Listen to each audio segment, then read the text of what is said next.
नमस्कार, मैं स्वागत करती हूं आपका खबर इंडिया न्यूज में। आइए नजर डालते हैं आज की खास खबर पर। अयोग्यता से संबंधित याचिका की सुनवाई में शामिल हुए शरद पवार।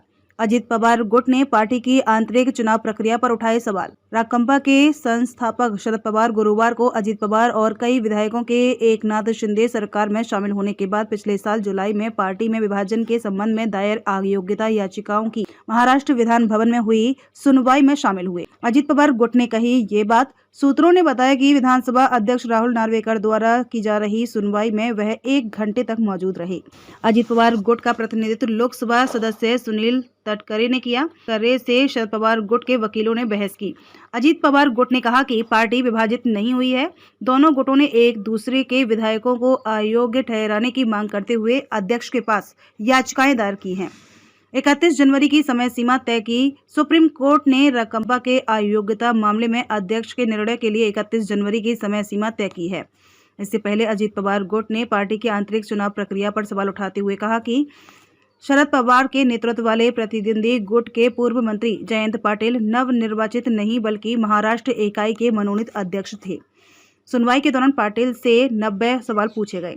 पाटिल ने कहा कि वह राकंपा की राज्य इकाई के अध्यक्ष हैं क्योंकि उन्हें इस पद के लिए चुना गया था और वरिष्ठ नेता प्रफुल्ल पटेल ने उन्हें उस वक्त इस आशय का एक पत्र दिया था जो अब अजित पवार समूह के सदस्य हैं। अजित पवार गुट का प्रतिनिधित्व करने वाले वकीलों ने कहा कि राज्य राकंपा अध्यक्ष के रूप में पाटिल का कार्यकाल 2022 में समाप्त हो गया है। पाटिल ने तर्क का विरोध करते हुए कहा कि उन्हें 3 साल के लिए चुना गया था और उनका कार्यकाल नई नियुक्ति होने तक जारी रहेगा। सुनवाई के दौरान पाटिल से 90 सवाल पूछे गए। अजित पवार ने अपने चाचा के पुराने निर्णय पर उठाए सवाल। महाराष्ट्र के उप मुख्यमंत्री अजित पवार ने सोनिया गांधी के विदेशी मूल का मुद्दा उठाने के कुछ ही महीनों के भीतर कांग्रेस के साथ गठबंधन करने के अपने चाचा शरद पवार के फैसले पर गुरुवार को सवाल उठाया। उन्होंने यह भी पूछा कि भाजपा से हाथ मिलाने के लिए उनकी आलोचना क्यों की जा रही है, जबकि उनके चाचा ने 2 साल पहले शिवसेना के साथ गठबंधन किया था। 1999 में एक विचारधारा उभरी कि एक विदेशी मूल के व्यक्ति को देश का प्रधानमंत्री नहीं होना चाहिए।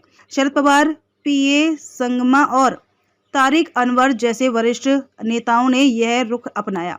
हम युवा थे और हमने भी उस रुख का समर्थन किया। जून 1999 में राकंपा का गठन हुआ और अक्टूबर 1999 में हम राज्य में विलास राव देशमुख की सरकार में शामिल हो गए। अजित पवार ने पूछा कि 6 महीने भी नहीं बीते थे, विदेशी मूल के मुद्दे का क्या हुआ? यदि विदेशी मूल की होने की नाते सोनिया गांधी कांग्रेस अध्यक्ष थी तो कांग्रेस के साथ जाने का फैसला क्यों लिया गया?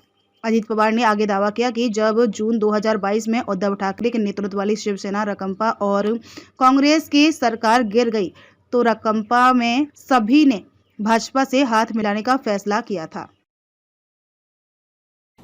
खबरों में अब तक के लिए बस इतना ही।